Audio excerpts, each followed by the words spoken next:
In the first half of the program, we are very happy to be joined here by Mr. Hugh Jackman, a great actor from Hollywood. Welcome to Dialogue, sir. Thank you. Good to First be here. reviews of X-Men are very positive, overwhelmingly positive. But my question is, what's your expectation for the box office around the world, particularly from the Chinese market? I'd be lying if I didn't say I had some knowledge of the box office after doing it for 14 years. I found here when we did the Wolverine, which came out last year, that it was very popular here.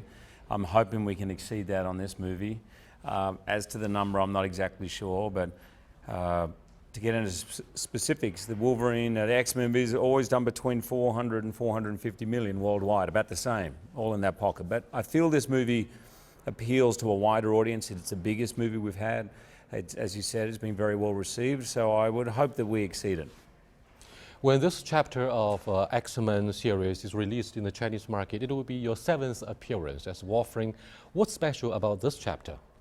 I think the movie itself feels very much a celebration of the series.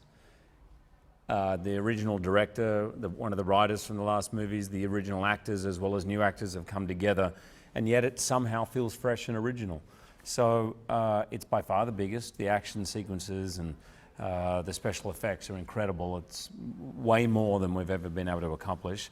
But to me, it's still about the characters. And that is what keeps people coming back, I think, to the series. Because the comic book and the movie series has always been about not just superhuman abilities, but about the very human nature of all these characters. In a digital age, digital technology is often employed to portray images of different characters.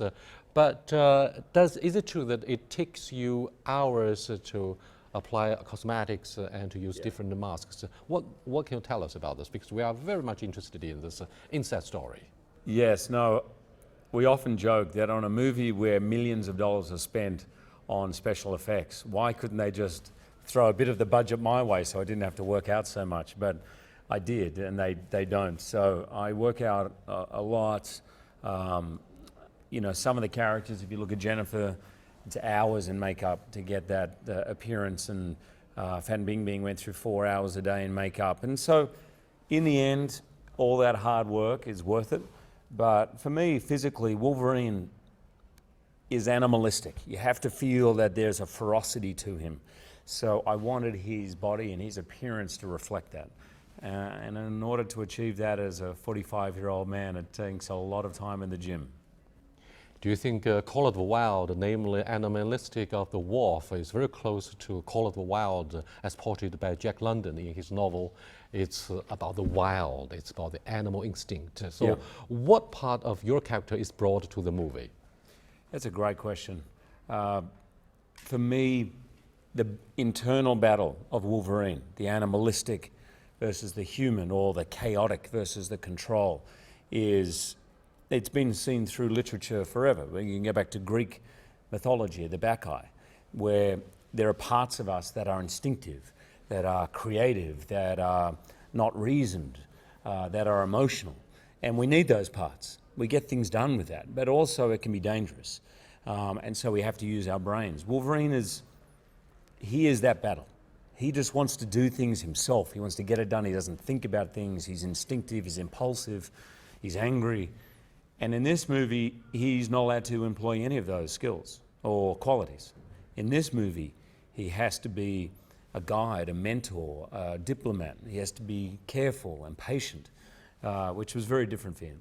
I appreciate those words you employ in describing the character that you perform in the Hollywood movie. Now, in terms of the style of Hollywood blockbusters, do you think human stuffs and being true to yourself, being true to the animal aspects of one's character, have been the styles of Hollywood to appeal to the mind and heart of audiences around the world? What can you tell us about the special effects and intent that Hollywood want to realize in their blockbusters? Well, it's another great question. I don't think you could say blockbusters in total, because there are some blockbusters that are, I'm not going to mention names, where it's pretty much about the explosions and the special effects, and the story is relatively simple.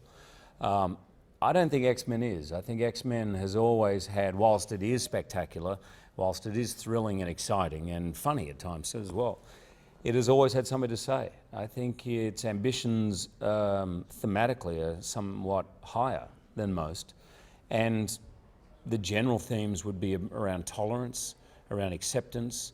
I think in this movie in particular, the idea that we can all stumble, but it doesn't mean we're lost forever. To believe in yourself. And I would say these are quite common core values in Hollywood movies and in American movies. For me, I think the X-Men has really been about balance. With the rapid pace of industrialization in a digital age, do you think we are sort of going back to basics? We love animals and we want to be portrayed as a human, genuine, so on and so forth. Now, do you think wolf is one of the most beautiful animals in our life? Yeah. What's your personal feeling towards this animal? It's a quite common thing for actors to want to go back to the animalistic, to study animals. We are, in many ways, well, we are animals, but we portray ourselves, we project to the world a more civilized face, a mask, shall we say. So when you're understanding a human and you're playing another human, you need to understand their animalistic impulses. And then you need to understand how they cover them. We've seen many images of wolf in literature. Do you think the image of a wolf has been demonized or it's been elevated to the human level? What kind of image of a wolf is viewed as normal from your personal perspective? I think the wolf actually, interestingly, has become mythic almost.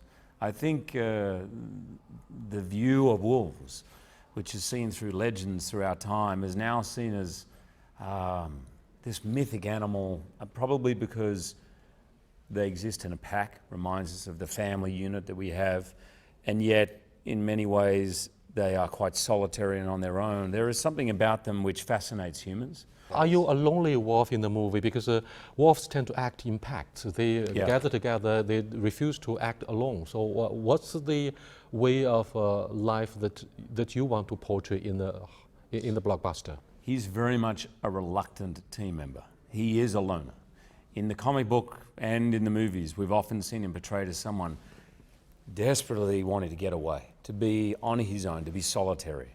And he just keeps getting pulled back in, sometimes by enemies, sometimes by the team. But in this movie, the stakes are so high, the danger is so great that he has to come back and act amongst this ever-diminishing team. In your real life, do you prefer to be left alone, to be lonely? Do you appreciate the beauty of loneliness? I am... do you see any interactions, innermost interactions between you yourself and Wolverine? I think I would describe myself as an introvert with extrovert tendencies. So you end up making a compromise between realities. I think a lot of people will be surprised to hear me say I'm an introvert, but I describe that as where do you get your inspiration or where do you get your energy from? Now, my wife is an out-and-out extrovert. She needs people around. She'll go to a party and leave a party energized. I often leave a party exhausted because it's taken a lot of energy for me. What does the success would mean to you personally?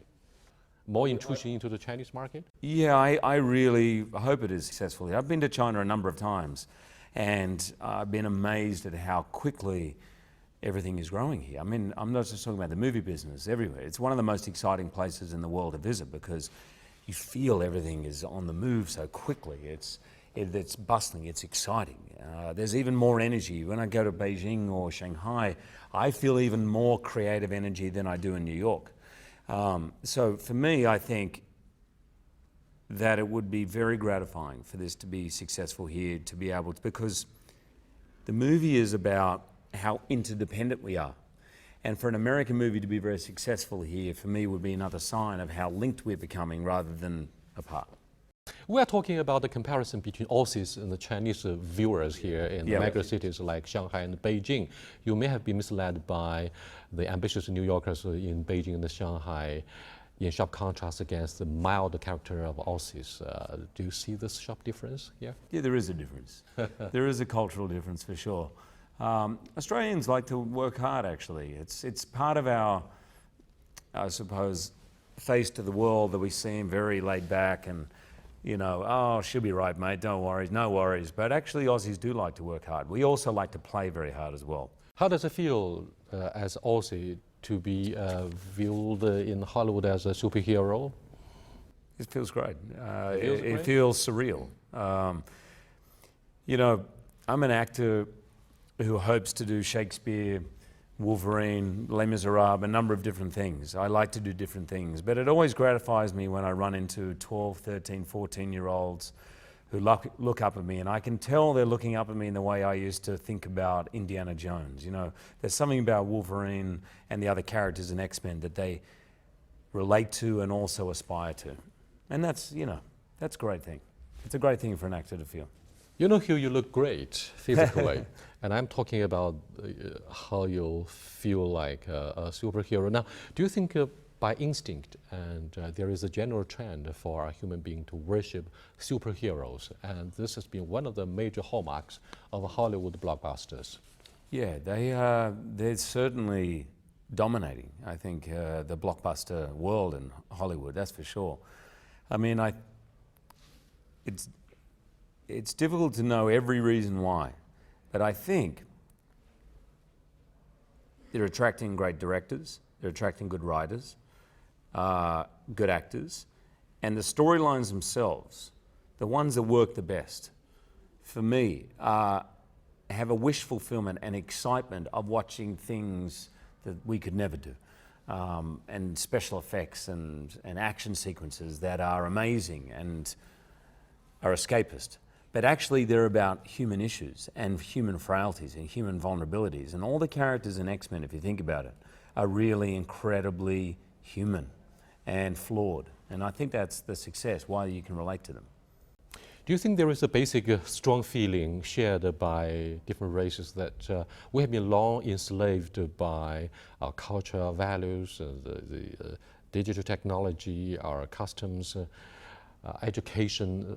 We want really to break away from those conditions. We want to be ourselves. Therefore, superhero can elevate us to you know, a supernatural level, and we can act freely. We can be anarchical, you know. I don't think people want to do away with traditions and culture. I don't believe that. But I think they're constantly questioning it. Is this valid anymore? Am I just doing this because my parents told me so? Or is this true? And I think that is a very valid and healthy human thing. It's what happens to every child as they go into adolescence. As childhood, we just do whatever we're told to do. And as soon as we become adolescents, we go, well, why? Why? It actually starts happening when you're 2 years old. Why? Why? And that's a healthy human thing.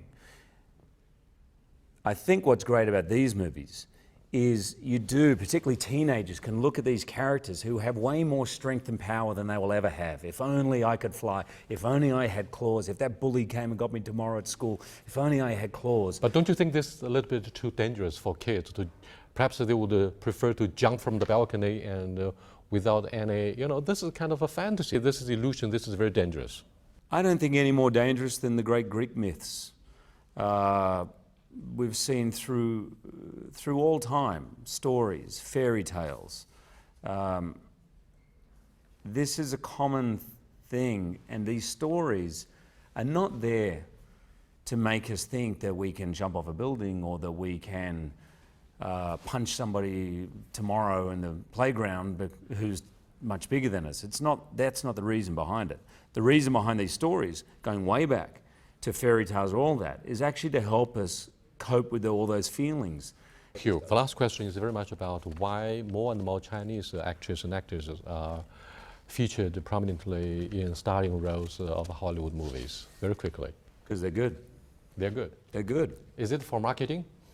I'm sure that helps. I think someone like Fan Bingbing, who's in our movie, is there because I can tell you right now, Bryan Singer doesn't cast anyone he doesn't think is right for the part. She also happens to be very, very popular and will maybe encourage people to see the movie. That helps. But you don't get to be in a big movie unless you're good. And there's a lot of talent here, and I think a lot of people here want to see the movies, and I'm all for it. I hope there's more mixing. You are the diamond standard bearer in Hollywood. Thank you very much. Thank you.